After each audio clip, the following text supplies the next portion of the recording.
Hey there, welcome to How to Crypto. I hope you all are doing well. Today you will learn how to create an account on Electrum Wallet on your phone.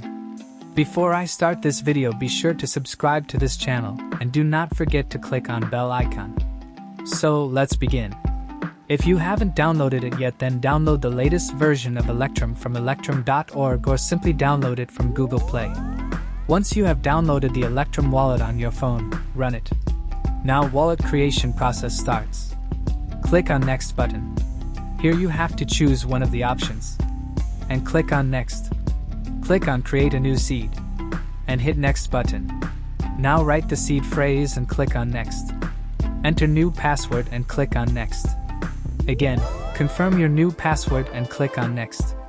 It will create a wallet for you. So, guys, this is how you create an account on Electrum Wallet. I hope you guys liked this video. I will see you in the next one.